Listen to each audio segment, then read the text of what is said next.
kusaba onse alingira akatambi kano okasaasanya mukimanyi nti emitimbagano gya kunyuba ginyola bagisibaasiba naye ffe tulemerako kubanga ko tulina okuyisa information okusinga emikutu emirala kale bwe yakatuuka nkusaba ontambuliza akatambi kano era mwenna bwobutambuza mbaagala nnyo ng'okashalingalota ku page yo oba ku account yo omuntu atalina muggukireo n'asobola okuba nga alabirako mu biseera by'eddembe oba butereevu nga tuli live mwe bali nnyo balidira kola mulimu ogwo temujjanga okwo mwe bali kola mulimu ogwo bwe mmala obbasa okushalinga akatambi kano njira mutagire president omulala wa Kyagulanyi Ssentamu secretary general abakulembeze ma national platform mwenna njira mumpitire wano aba national reverse movement oba national robbers movement NRA bajje wano njira mumpitire wano eriko speaker wa Uganda Rebecca Lichola Kadaga mumpitire speaker Anita Amongi n'abatulega bali ku video eno bana Uganda mwena baagala enkyukakyuka n'emirembe mbeetaaga ku video eno tulyoke tugitandike bulungi buli omu agitegeere njira muntagingira abantu b'omukatanga bonna mbeetaaga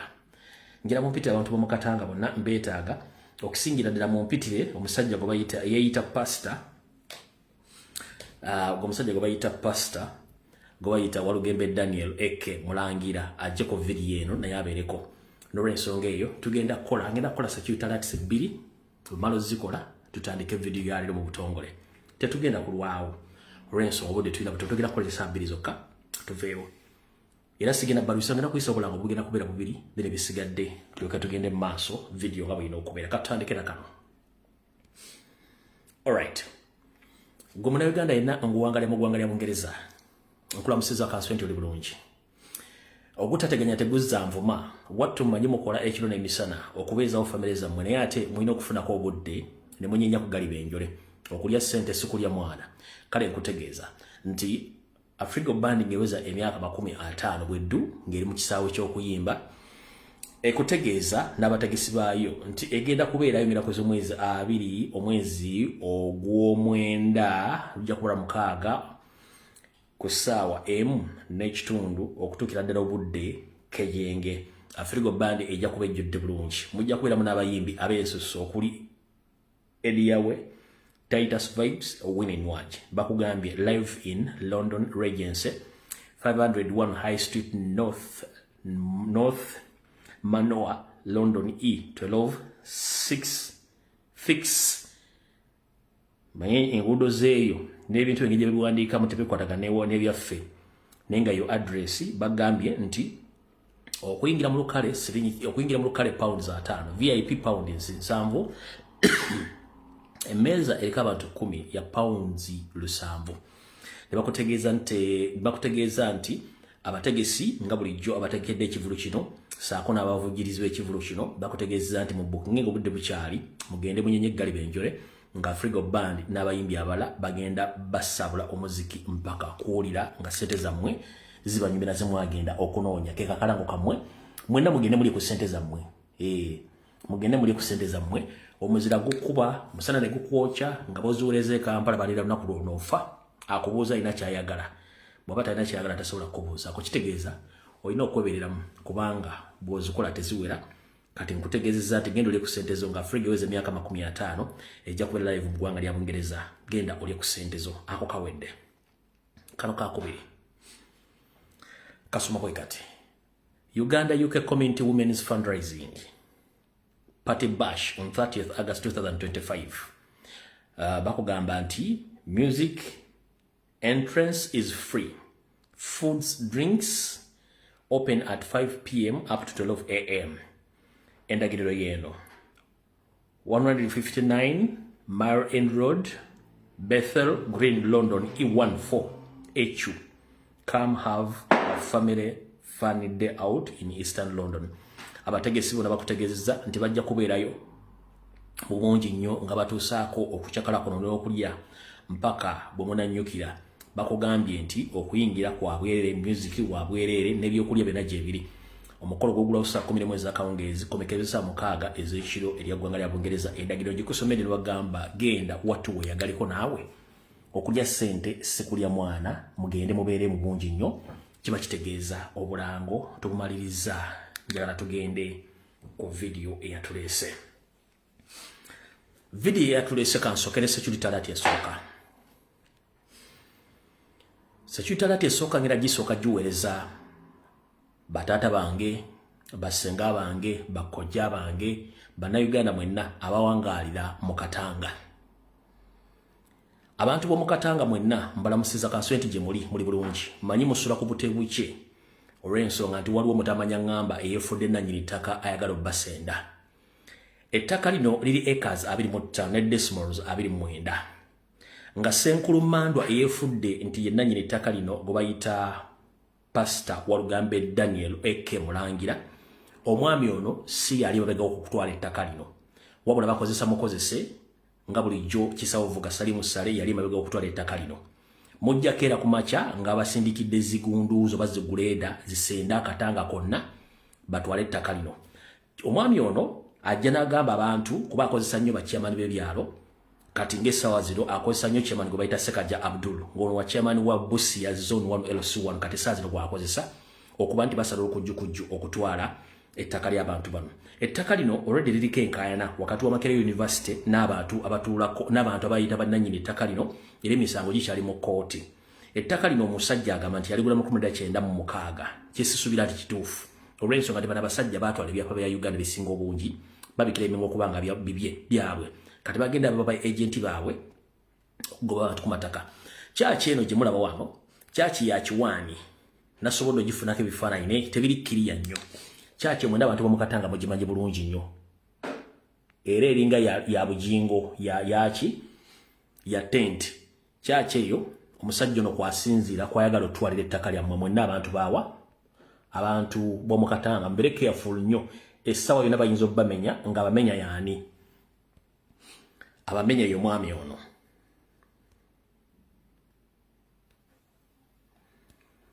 Ono mukozi wa Salimo Sale. Oyo mukozi wa Salimo Sale yayagala obbamenya. Acres mbagezi lya 25 omwami ono azza asala okujjukujju ng'ayagala twaliramu ettaka ly'omu Katanga ery'ekasaawe, naye ng'ate bakimanyi nti akasaawe ka community kazanyiramu baana ba ku kyalo n'emikolo gy'oku kyalo egibeerawo. Kati oyo omulangira yayagala okukola ki? Naye bw'otunulira omulangira ono kibulamu. Bw'otunulira omulangira ono kikola ki? Kibulamu. So mwenna abantu b'omu Katanga mbategeeza nga nenda bwe gisibufungize okwerinda sibutya ensanafu etambula egaludde. Buli muntu ali awo alina endagaano n'ebeera fuuti 2.5 olina endagaano yo. Mu nsi gye tugendamu ey'amazima n'obwenkanya, emisango gya mulole giri mu kkooti nga giraga nti omwami ono ali mu bukyamu. Yajja ng'agula bupoloti ng'abuukawo n'agula kali n'agezaako okuŋŋaanya, kati nde disigayizi mwagala otwalira acres 25 decimals 29, naye nga jala bategeeza amuli emabega si mulala bamuyita Salimu Sale. Kati omuntu w'omu Katanga yenna boyi wange ngutegeeza, zukka ng'obudde bukyali eyo kyaki musobola ogikolako emikolo, oyo boyi n'ava mu Uganda. Kati kyali kintu ky'amateeka, amateeka tegakyakola. Nkutegeeza gwe kyali wange yenna ali mu Katanga, zukka ng'obudde bwe mugenda keera ku makya nga bamenye mwenna ng'abajjeewo ettaka Salimu Sale yalyagala ng'akozesa pastor gwe mbagambye gwe bayita Walugembe Daniel Eke Mulangira. Yayagala otwala acres 25 decimals 29 yakiribenga tekaligwa 1996, naye okuva mu 1996 yali luddawo okutuuka olwaleero nga mukimanyi nti ettaka lyonna liri mu Katanga. Bw'ogattako liri wakakandi wonna wonna ettaka eryo liriko bannyini ly'oligino ne bano abasajja bali mu state be baagala okutwalawo. So mwenna abantu b'okukasaawo mu Katanga yenna ku byalo ebirimu, omusajja mubalaze akolaga ne Salimu Sale. Ono si yenna nnyina ettaka, ono Salimu Sale amukozesa bukozesa n'ekyaki mukimanyi bulungi tebeeramu bantu. Ye ayagala kosa opportunity yokubbawo. So mwenna mbategeeza abantu b'omu Katanga mubeere vigilant, omusangira omwami ono mukole ng'omwezi mbulagira. Mu Uganda tewakyali mateeka mpaka nga tuyingidde mu Uganda empya. Ye security alert esooka eri abantu b'omu Katanga mutegere bulungi nnyo nti kyali oyo mubbi tayina buyinza ku ttaka eryo. Ettaka mwe mwaligula mubule bannannyini bibanja era muteekeddwa okuba nga mulina eddembe lyammwe. Naawe mukulu eyeeyita Walugembe Daniel Eke Mulangira, bw'oba olina ssente nga bw'okereyimenga era ng'olina ownership ku ttaka, ssemateeka wa Uganda omupaatiike kati aliwo alagira eyeeyita Land Road okutambula wamu ne bannannyini bibanja. Gwe ssente z'oyagala oba z'olina zikozese okusasula buli muntu ali ku ttaka eryo akuviira emirembe. Oba tukisobola dendeka abantu batudde ku bibanja byabwe. Bw'oba oyagala kutwala ttaka lyonna ery'omu Katanga nga bw'okiriiminga nti liryo, kuliko bascooters genda buli omu omuwe ssente ze zeyeetaaga ku ssaawa zino ku ttaka ebbeeyi nga bweri ettaka mu Katanga awo buli omu musasula alyoka aveewo n'ebintu by'okutandika okujja okusenda abantu nga tebba basasudde olw'okuba mulina sserezebwa mu gavumenti ekyo kikyamu. So mukulu wa Lugembe Daniel Eke Mulangira Pastor please twakutegedde oli musajja asali musale era yakuliko mwagala kusenda abantu mu Katanga nga okozesa chairman gwe bayita Ssekajja Abdul Wabusiya zone LC1 mu bettaka ly'abatuuze ne ba chairman aballa ne bannabyabufuzi abatonotono babadde akozesa okuwuddisa abantu ekyo mu kikomya ye security alert esooka. Security alert eyokubiri manize byange mbyogera kate ng'omusezi ki ng'omusezi agula esiyani nti ngenda kulirako bantu bange muwulirize bulungi.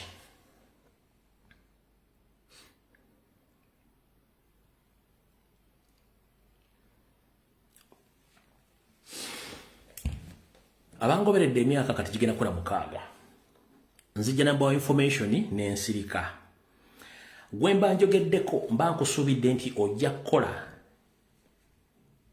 kye bayita okuddamu bye mba nkwogeddeko nti si bituufu wabula basinga obungi mutandika kudda mu community kutandika kwebuzaabuza kwogera bitakwatagana.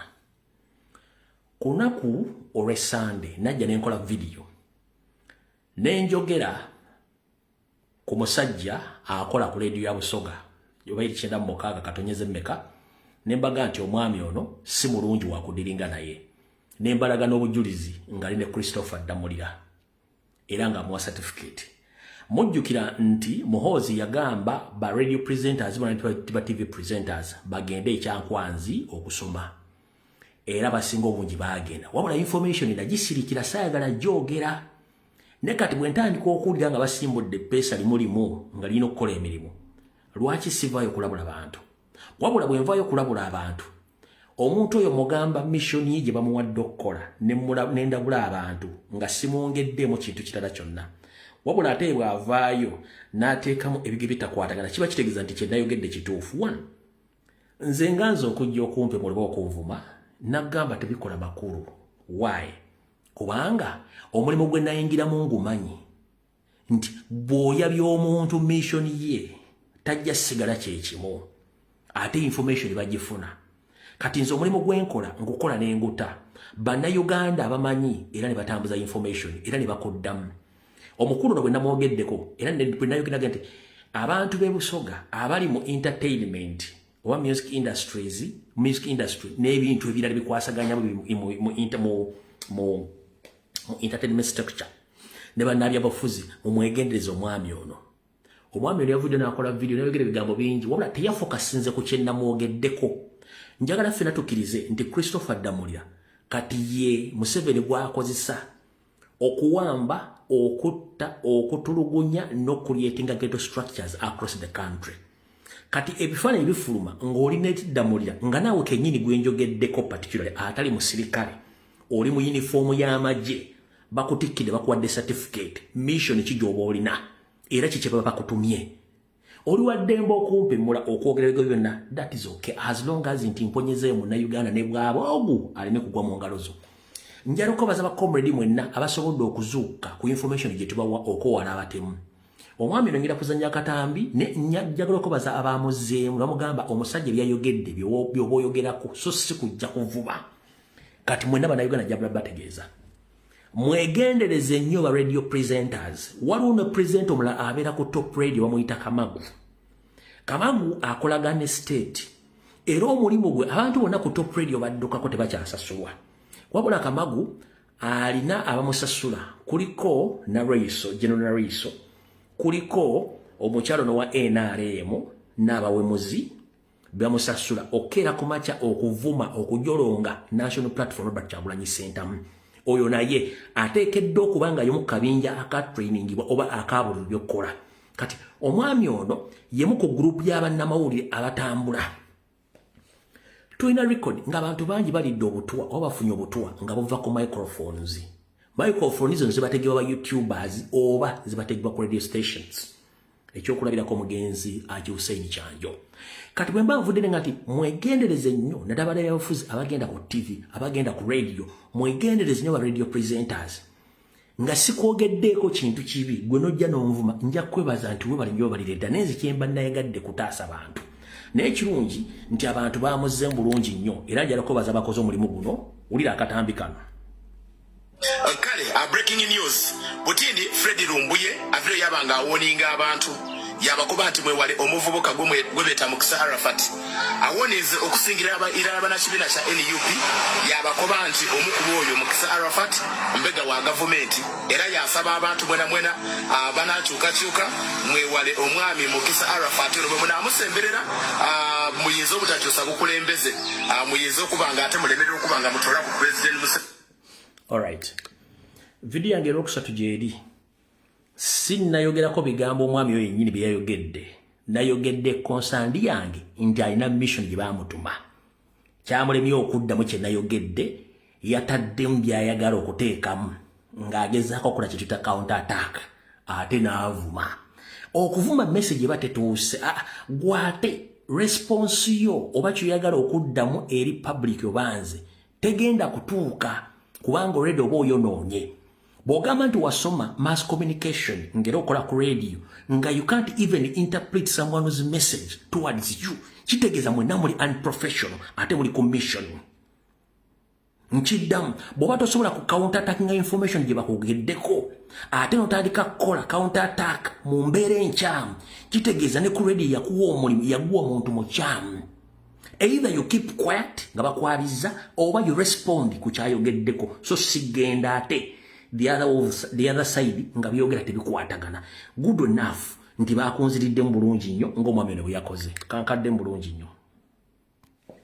Kale, breaking news. Butindi Freddy Lumbuye avire yabanga awoninga abantu yabakuba nti mwewale omuvubuka gwebeta Mukisa Arafat.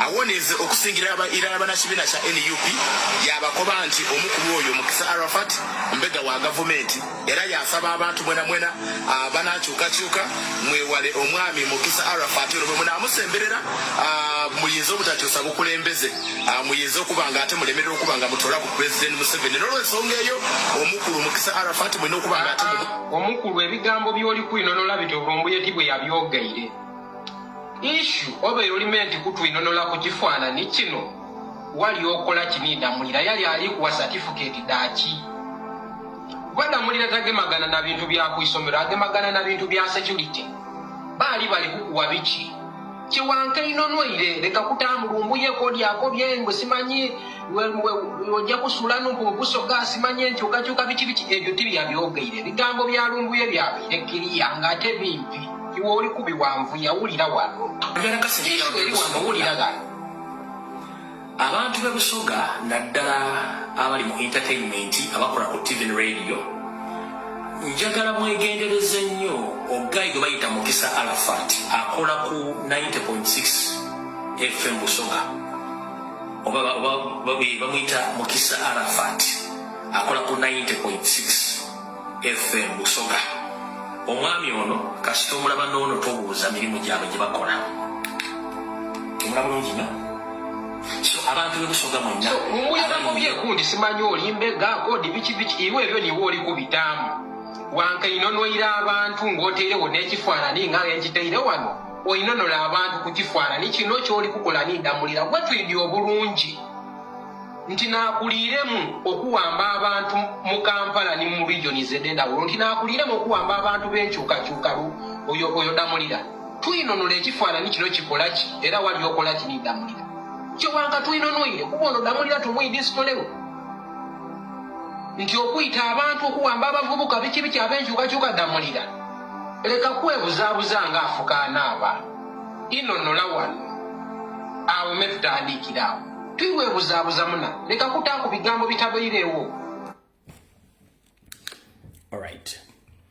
Njala okubaza mwena abakoze counter attack okuddamu omwemu bali nnyo balire ddala bo balowooza nti abantu bakyali mu mboozi eri yaabwe enkadde abantu bamanya tebalina information. By the way ne bakazi bammwe babalyamu olukwe kubanga mukoze ebikolobero bingi so good enough nze njagadde kurespondinga ku bigambo bye wayogedde nze tebina ebinkwatirako kubanga nayogedde ekituufu mission gy'olina era nendabula abantu. Good enough nti bakomredi bannaffe baagala enkyukakyuka bakumanyi era barespondinze gy'oli. Nze njala kugamba ekigambo kimu. Mission gye baakuwa giveeko, kola emirimu gyo gy'olina okukola egy'okuweereza eggwanga ng'obuulira abantu kye kigenda maaso mu ggwanga. Sekirutala ati bbiri ziwedde, kati katutandike ne vidiyo olwaleero. Era mu butongole akatambi katandise. Okusookera ddala njala sooka okwebaza President waffe Robert Kyagulanyi Ssentamu n'olukiiko lwe olufuzi. Mwebale kukola mirimu egyalema ebibiina by'obufuzi mu Uganda myaka 63 weddukati. Lwaki nnina okwebaza President waffe? One, bw'otunula mu East ne Central Africa, ebibiina by'obufuzi byonna ebirimu. Byonna enkola yabyo yakiyita mu luggya. Naye bwe tubanga ekibiina kyakabadde emyaka 4 n'emyezi nga 8 bwe gityo, nga kisobodde okuzimba ekitebe kyakyo ekikulu e Makerere Kavule, ne kizimba ne branch eyiganga egenda okubanga coordinating eastern side of the country, nga soon mujja kuwulira nga baguddeyo Mambuka neyo Maserengera. Kiba kitegeeza nti ebitundu byonna bya Uganda, ebitundu byonna ebine bikola Uganda, ekibiina kiguddewo offices ate nga si za bupangisa offices za kibiina bwoya. Mr. President webale nnyo balira eddala ebintu byokola biri extraordinary y'ensonga lwaki abakyakuwala n'abakyakuwalanira ddala mpaka kuwulira bubi. Webale nnyo balira eddala. Wabula njala okujjukiza bannayuganda bali kuna bankoberera. Mbadde nga nzija mbagamba nti nze omulimu gwe gwa protecting a president n'ekibiina kya National Platform si ku protecting ba politician, no. Ba politician bali ba investors. They invest where they get profits. Era kyokula bateekamu ssente nnyingi nnyo. Ne mbagambanga nti abantu abaliranye president bonna basinga obungi si balungi. Nabagamba nti abantu bonna abaliranye president si balungi era balinkinga information. Mwenna babadde ku live eyo abageto TV gye bakutte Swabula Omukisa olujju n'abala twazijja ntuzita ku mitimbanga n'egyenjawulo. President Mukamwaki yakoze statement agamba ati nayise ba MP bachamali ba magombola ba district ne ba councillors ne bagaba ne mujje tugenda mbale tunayo meeting gye tugenda okuteesaako. Era ne bajja nabagamba temwogera n'abateeka mu basi ne boolekera. Kumbe ye yabadde ayagala ku proving abantu bano era bategeeza basindikire message nti wadde entambula nammwe baboye mbamanyi nesisobola batulira sawa zino public ejja basalirawo. Era president olwatuse ye nabagamba tukyamaano tugenda wano. Kati embale already gye yabadde abagambye mu kusooka state yabadde yategedde dan president agenda kubeera mbale temamanyi kyagenda kukola ba deployinze. Ekyo yadde kijjukiza information gye mbadde mbawa nti mu bakulembeze ba National Platform abasinga obungi balimu ebituli bafulumya information bulijjo abantu bakiwanakana lumbu yakuba bakulembeze si kuba bakulembeze. Muganda wange okulwanyisa ligimu maze mu bukulembeze emyaka 40 4 decades ngerina sente yetwala amagye yekulembera institutions yeyina buli kimu ate nga yaggwanga limu si kyangu nkiddamu mpuliriza bulungi. Okulwanyisa ligimu ng'emaze emyaka 4 mu buyinza nga yaggwanga limu eri Abanyarwanda nga yekulira amagye yekulira police yekulira amakomera yeri mu finance yeri buli wamu si kyangu. To prove this, kano ka video yeno timu yaabwe ng'etudde ene Western Union yefuga eggwanga lino abamu bagenzi abamu bakyali omugira bulungi nnyo yeyo timu yaabwe bo batuula ekiro ne bateesa kye bagenda okukola mwe temutuula. Yeyo timu yaabwe eya Western Union y'Abanyarwanda batula baga tugenda kumanajiga batya eggwanga. Ogira bulungi yeyo timu yaabwe ya Western Union y'Abanyarwanda. Kati kankuzanyira akatambi kano okawulira bulungi nnyo.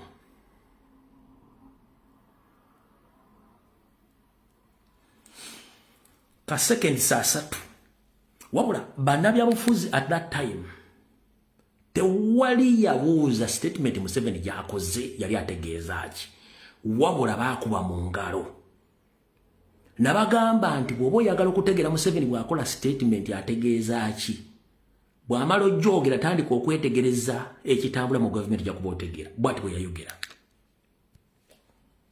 And I hope everybody would now settle down and forget about alternative arrangements for Uganda. There will be no alternative arrangements for Uganda for a long time to come.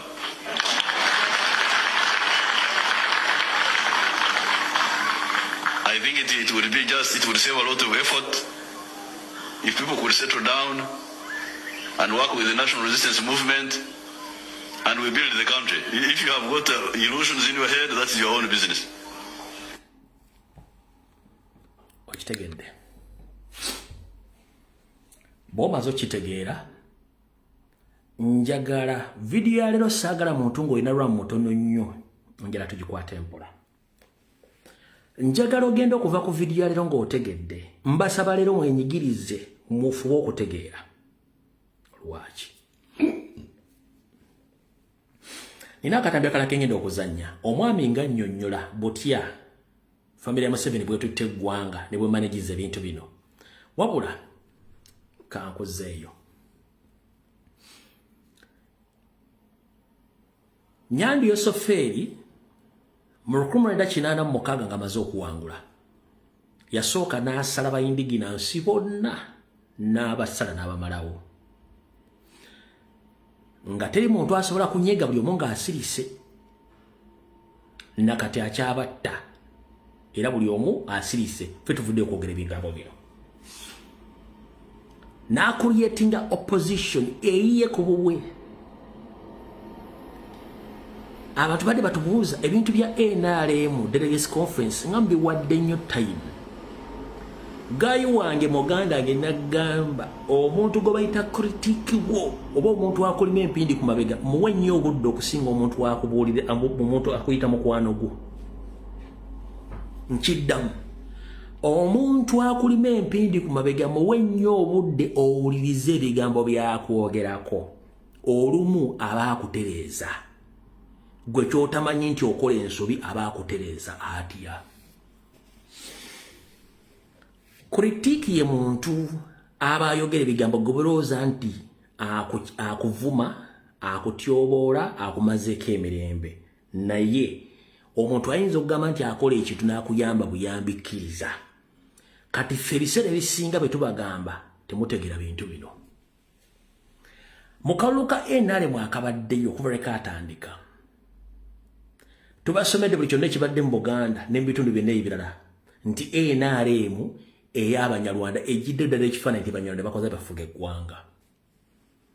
Mwenna bagoberedde Delegates Conference ya NRM ebadde Ekolo. Omukyala Anita Amongi n'abatulege yagambye atya. Deputy Speaker yavaawa mu FDC, Speaker yavaawa mu FDC. Bwe badde bawadde Rebecca alitwala Kadaga okwogera ebyafaayo mu NRM. Yayogedde biki? Bwe bawadde Anita Amongi gwe baga nti yakamala mu NRM emyaka 3 yayogedde biki? Njagala onteerawo statement emu gye yayogedde manye nti mwadde mugoberera.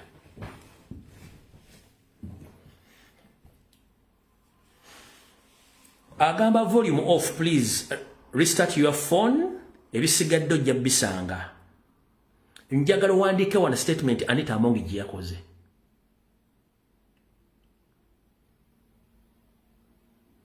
Yes, video wanzo kwa bagikwatamu. Kubanda bwano eri stack.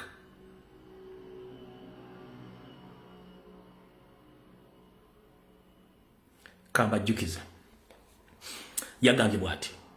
Yagambye nze Anita Amongi. Nina new ideas. Era wadde ndi mupya mu NRM. Nkoze bintu bingi nnyo. Nti ne bwe nali mu opposition nakoleranga NRM.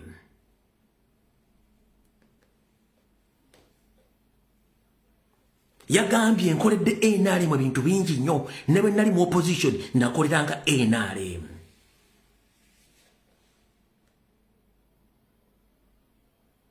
Kati kino kiba kirekawa abasajja bonna abagamba nti opposition nga ne funding bagijja mu State House. kiba kirekawo abagamba nti mudiringa laba opposition ng'ate omukazi yennyini yabagambye nti yire wabadde muweefu mu opposition abadde akolera NRM. Ne mbagamba ne Anita Amongi yali kulutinga Mpuuga n'ali kulutinga Sseggona ali kulutunze Ssemujju Nganda byayogera mu biraba. Njagala odete video kikebere ndema nga Ssemujju Nganda complaining oba challenging Anita Amongi.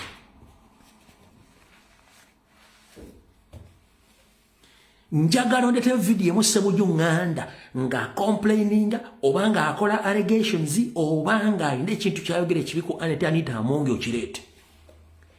He was given a task to talk about Museveni and his family only, no national matters. Teri kidnaps, teri torture, teri vote rigging. Bamuwa authority okwogera ku Museveni family ye kubanga it doesn't affect Museveni. Yabadde Anita Amongi yadda control ya controlling Mpuuga, ya controlling Ssemujju Nganda, ya control bonna yaba controlling right now. Katika amagambo ekigambo kino mutegeere. Olw'ennaku kuzomwezi ziri 27. Omwezi gwa 8 omwaka 2025. Ekibadde museeke mukirabye, billions and billions of money have been shared amongst the supporters of NRM. Era omuntu asinze okusaasaanya ssente bamuyita Anita Amongi. Ssente azijjawa. Kulwokusatu nabagamba nti omukazi oyo na presidential ambitions. Mukyagaanyo kipiikinga mbwongo bwammwe. Anita Amongi ayagala ntebe nnene. Alina sse mu magye, alina sse mu poliisi, alina sse mu judiciary, kati ayagala kubeera ku mmeeza nnene ya NRM. Omukazi ono alina ekintu kyazimba ng'agenda kizingako lumu nga tetumanyi. One, kansooke nkuwa ekyokulabirako. Nabagamba omuzungu ayagala nnyo ebintu ebyonoonesa ate omuzungu ayagala nnyo omuntu gw'agenda okweyambisa okubba. Omukyalo ono bukyanga akola emivuyo mu Uganda yakasinkana paapa oli omugenzi yamusinkana. Noono paapa aliko yazzemu namusinkana. Omukyalo ono azimba ki?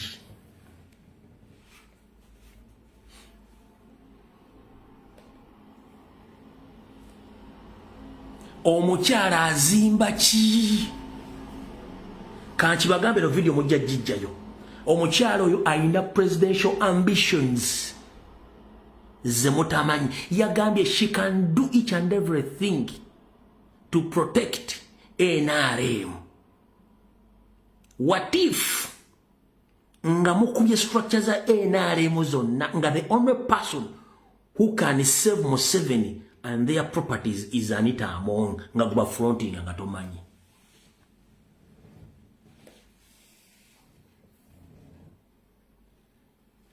Anita Amongi kyazimba kinene.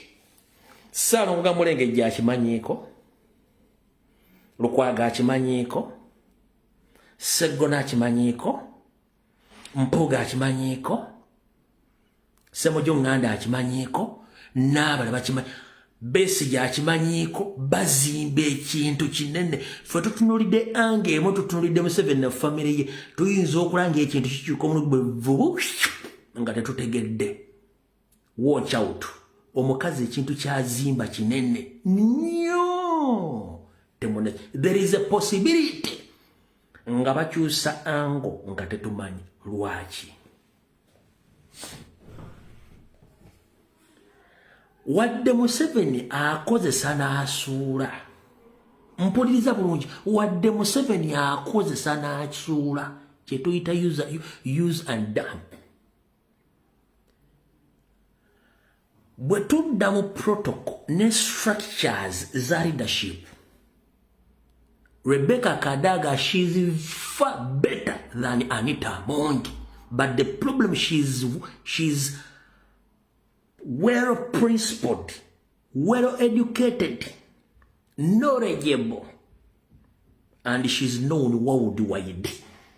She's the only person in NRM this is wrong. Although she made two mistakes of removing the term limit and age limit. tewali mu NRM asobola kuyimirira kugamba Museveni this is wrong okujjako former speaker Rebecca alitwala Kadaga. Kati Museveni akimanyi nti time gyalimu eringa mpira gwa Newcastle ne Liverpool ayinza okuba akyusa angles mwe nga temumanyi babadde tebasobola kuba Rebecca alikitwala Kadaga ku bintu omukyala bye yakola nenno ligijaalina olowooza talabye nti ye simple target egenda omukolera ebintu bino. Papa afudde ono yamusinkana kikye baateesa kankubuli ekigambo kino okufuna appointment ewa Papa takiba kyangu, but why is it is very easy this lady to meet two pops in 2 different years. Waliwo ekintu omukazi ono kyazimba kyemuta natunuulira. Papa oli gwe twazika omwaka guno gwennyini yamusinkana. Papa ono mupya amusinkanye. Waliwo ekintu omukazi ono kyazimba ne ssente zatambuliza ne ssente zayina empitirivu. Waliwo ekintu ekitambula kyemuta namanya. Ekyo nkibagambye era nkibalekedde. Ekikubiza Kadaga Museveni anoonya omuntu asobola omukolera ekintu nga yes nga tewaliwo obstacle yonna yona omukazi.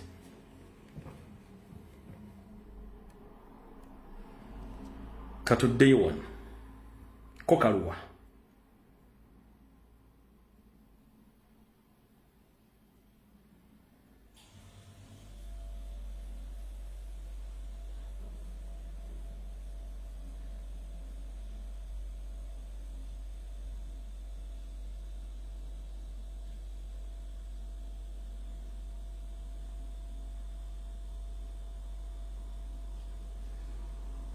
njagala uze statement ya Rebecca Kadaga njala tuwe ekintu kino time tukiwulize bulungi nnyo njala tuwulize statement ya Museveni tusoke ya Kadaga. The person aspiring to this office has only worked for 3 years for the NRM. Whether she was doing work is dependent, that's your business, but for the NRM she has only worked for 3 years. So let us not gerrymander the guidelines.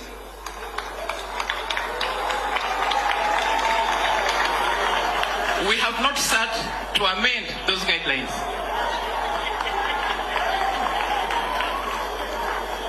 Can we allow the Right Honourable some more 2 minutes? No. Don't stop me. Don't stop me. Your Excellency, a National Chair, I was a backbencher for 7 years before becoming a Minister of Regional Corporation. I was patiently seated for 7 years as a backbencher. Will you reply? You are wrong. Say that anybody is hunting you. And also, it is not correct for you to try to involve my people, the Basoga.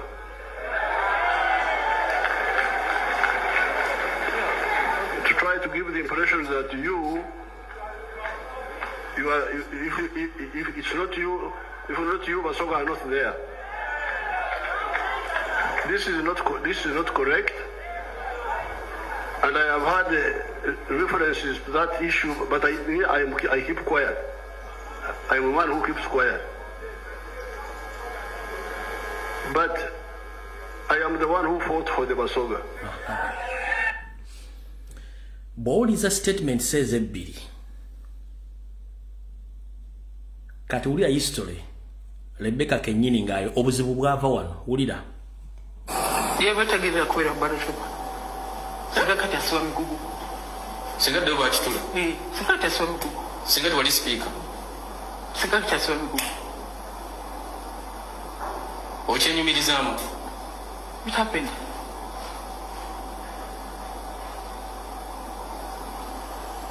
It happened. Now what? Chagwa, let's do other things. Bannayuganda abalowooza nti nno mwabayisa kulitalaba. Obagamba ki? Balina omukisa ogenda mu kooti court ne salawo. So we are going. Don't go back to history. Let's move forward. No, kakati. Twachikola debatwala court ne salawo. The tricks they have. So oya kyagala genda kwa appeal. Wina ugenda kwa appeal. Waweddeyo. Singa kibayawo omulundi omulala wandizemu n'okikolera n'okubita Bite. tubite. Let's move forward. Don't go around. Nothing. Quit all them past. Tuli ku STV ne mukyala Rebecca. Right. Bawuliza statement eyo no reflecting ala ibaddewo kikulaga bulazi nti bana abasajja bakozesa ne bakusuula nga nfundikira awo abasinga obungi mukubidde amasimu gamba president statement gyakoze nga ali e Busoga yabadde etegeeza kikankunnyonnyole. President bwe yabadde aggulawo ekitebe kya National Platform eyiganga n'agamba nti mukyala Rebecca Kadaga maama we ate ssengawe, so in case of anything waddembe okubeegattako. Mu politics temulimu permanent enemy kyoba osooka okumanya. Mu politics buli kaseera golo zikyuka. Lwaki? Rebecca Kadaga alwanye entalo ze mu Busoga n'aziggusa. Here comes NRM ng'eyagala okuteekinga Busoga ng'eyita Anita Amongi. Kati kye babadde balina osooka okkuba kwe kusooka okkuba Rebecca Kadaga omujja mu play Anita Amongi kuva Bukeddeya aje atekinge over nga controllinga Busoga. Nga n'entalo zonna ezibadde mu Busoga ziri financed by Anita Amongi. Badde balina okkubaani? Badde balina okkuba Rebecca Litwala Kadaga in all angles omusula wansi. Kati mu politics olwokuba temulimu permanent enemy, Rebecca Kadaga alina options bbiri. Esooka bagenda muyita to either okumutuuza omutiisatiisa oba musuubiza ekintu ekirala kyonna. Nkiddamu kino njagala omupulize bulungi. Bagenda kuyita Rebecca Kadaga mu meeting ku bintu bagenda mu bintu bisatu bagenda mukolako ekintu kimu. One, ekisooka, there is a possibility nti bagenda muyita mu meeting bamugambe nti omanyi nti ebibaddewo nti ye bwe tumala okulonda gavumenti neddako nti ye tugenda kusuubiza okuba minisita oba okuba ambassador. She can accept oba asobola okukkiriza oba asobola okugaana. Ekyo weekiri option esooka. Ekyokubiri, omukyalo oyo waddembe okujjanga independent. Ekyokusatu, waddembe okujoyininga ekibiina kyonna ky'abayagadde. Waddembe okujoyininga ekibiina kyonna ky'abayagadde. Option yokuna, NRM wavira mu NRM nti agenze mu kibiina kyonna ekirala ebeera death row. Kino kijja kunze Rebecca alitwala Kadaga wagambira nti avudde mu NRM agenze mu kibiina kirala ebeera death row. Lwaki? Saawa zino yandibadde yafadda naye ateeka okuba nga bamuwaako ku antidote esobodde omutambuza akase. Wabula wagambira public nti nze njoyininze political party endala ebeera death row babagenda mujjawo. Mbuuza lwaki? One, tebakulya ssente nti Anita Amongi alina amaanyi okusinga Rebecca Alitwala Kadaga politically. No, amusinga kintu kimu, state protection na ssente. Ebintu biri ebi. Amusinga state protection na ssente ebintu ebi. Era ebibadde mu sseeke ya NRM mubadde mu state protection ne ssente bye bikubye Rebecca Alitwala Kadaga. Bwe tugenda mu kuyimirira nti bayimirira kaluluku nga bannansi basalawo Anita Amongi tandakya wasobola kukwata Rebecca Alitwala Kadaga nowhere. So politically wasalirawo nti avudde mu NRM eyo ebeera straight death penalty yibagenda omutuusaako. Naye asobola okubeera nga ali protected as long as nti agambye nvuddeyo nyingidde ekibiina kino nkigenda mu backing okubeera nga waali nga yeebereddemu. Kati bw'omala obitegeera ebyo nobitegeera bulungi nnyo. Kiki bagenda okozzaako? Eyo Busoga gy'olaba nakino kankikugambe. Ke bakubira Rebecca Kadaga ne bamufera akalulu. Okujja nga Museveni agenda twalayo military tanka n'eccupa nti babba akalulu mpaka kuwulira bubi. Eyinza n'obutave wadde wa NRM mukabere wa MP.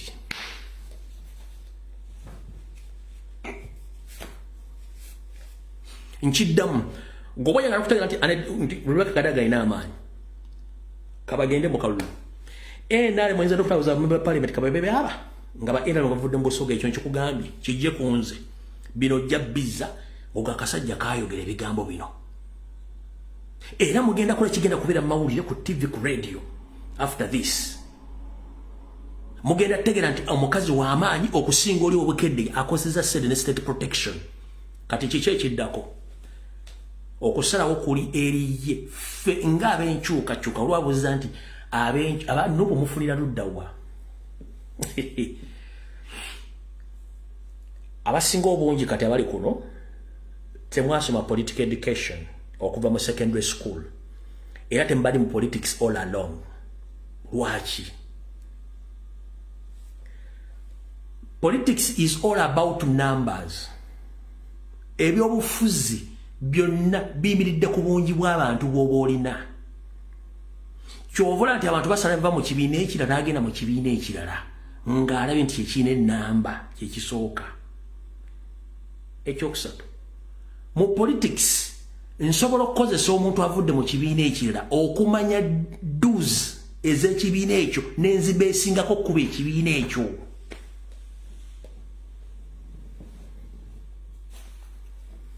mu politics nsobola okufuna omuntu avudde mu kibiina kiri ne mubesingako okuba ekibiina kiri politically ekyo nakyo tokitegeera obuuza mbu ate abantu kumufuna mu ntalo za NRM oli musiru ekizibu ekiriwo nti abantu amuze mu politics nga temumanyi dibwe njogera kikyengenda okwogera kino kikola kitya era kitegeeza kitya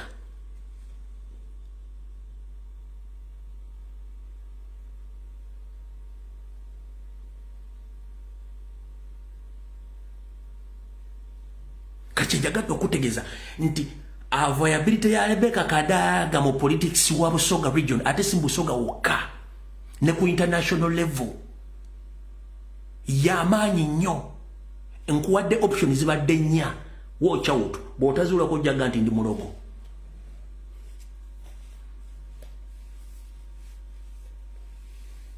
nkuwadde options nnya bw'otazuula kujjaga nti lumbuye mulogo ekyo nkikugambye era ojja kitegeera awo tuvuddewo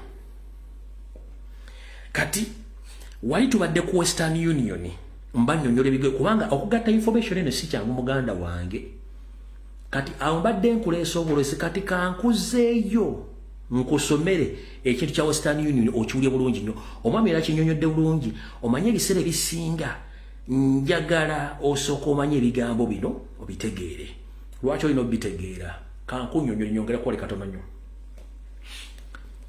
mu politics mulimu okubega era eri abatajja kitegeera mu multi political system ne mu politics yennyini general politics mulimu okubega olina okumanya omulabe enemewo oba competitor wo apulaninga ki era zaako ki ogenda kikwasaganya otya it's a normal political spying system it's a normal political spying system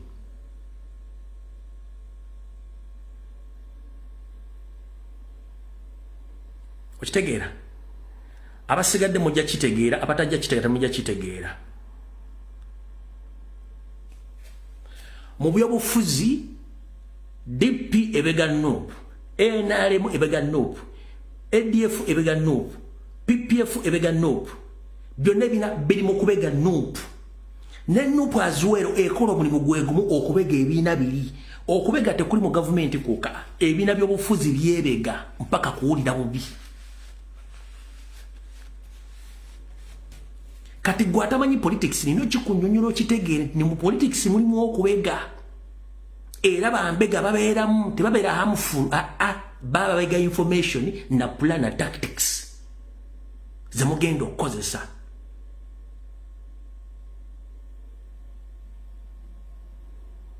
bw'oba omaze okitegeera ekyo weekubira obugalaawo kubanze ndi obategeeza nsonga zino muzitegeere bulungi nnyo kati mu system gye mbagambe mmwe eya Western gye mutategeera eya occupation omwami ono kaakunyonyola ekigambo kino tuyeke tugende ku information endala. Tuli amawanga agasoba mu 50 agali mu ssemateeka w'eggwanga bameka bulabye mu State House. Singa ovaayo n'otunuulira abaana bano nga bw'ojja obalaba wano bonna eno yonna State House naye nga baaluloola President Museveni. President yennyini omulaba ye President wa Uganda, Minister of Education Janet Museveni, CDF Muhoozi Kainerugaba, Salimu Sale President's Advisor, Bright Lwamirama Minister for Animal, Cedric Kanzaire President's Advisor, Milia Karugaba Administrator mu State House, Sabit Muzeyi Minister, James Katera that is on yani family member, is a family member, Joyce Mirembe Private Secretary, Sam Kuteisa ono naye waati wanaggaga naye nga wa family ya waka. Alan Masiko ono yebba wagundi ya muwala wa Sam Kuteisa. Jimmy Muwesi is a Minister for National. Bona gwanga litya bali bumu. Susan Muwesi that is the Presidential Advisor. John Karugire Presidential Advisor. Hope Nyakayibe Administrator mu State House. Oje that is Henry Tumukunde or family member. Moses Byaruhanga family member. Joyce Sabuni director wa Cotton imagine Luwatali manga nako. Natasha Museveni Karugire member wa waka. Wabugo Presidential Advisor. Munulu ya wasa waka wa mukuru. Alice Kabayo Richard Kabonero Edwin Karugire onakolanga contracts za government zonna. Bannan kakati ate bava kwekyo bano bamaze okuwa ate nabo ne bakuba amatabi ewalala mu family era mu family yemu ati ekibuuzo kyabongerako na kano nti bw'otunula Janet we bamuwa mu education ali n'akuba amatabi mu universities za Uganda kati tunuulira kye yakole Makerere Vice Chancellor alina itwe Director for Gender Mainstream onometa Azobia bayina omugisha Basa Evelyn bayina omugisha Principal College of Humanity and Social Science onoita Ayekire Josephine. Principal College of Veterinary tulina Omujoni Robert. Kakati bwaveeyo chairperson for appointment committee eya university Edwin Karugiri. Era n'akuba ettabi eddala mu university ekyambugu era n'akuleta Vice Chancellor Professor Eric Katunguka. Bonna baluganda bonna academic registrar Dr. Annie tulina omugisa. Director for planning Robert Batalinga. Dr. Annie begumisa sibe banabesema mbabule ali nkuleetera bibu kakati ono Director for planning Robert Batalingaya. Kati senior procurement officer Muhanguzi Richard. Chief Internal Auditor tumwewa Asimu. Ibabono Senior Public Relations Officer tulina omujuni asokolekera ontegedde kati atulaba bwe tuteekerawo ekibuuzo ani akulembedde ani akulembedde embuzi kyenvudde gamba mu State House nti bwe tuba bakugoba ng'ogoba osookera ku Museveni yennyini n'omugambo waayo eggwanga likulembye bulenokodde ebbali ekibuuzo kyosindise mu ggwanga eggwanga likoze eki ligaanye family emu gy'otadde mu State House ani anenya munne families endala n'amuwanga amalala agali mu Uganda ffenna tuli basiru weerazaako lumu kakati bimutuuse kati kitegeeza alinga aweereza message eri abafamily abali mu State House nti the system is dead. All right.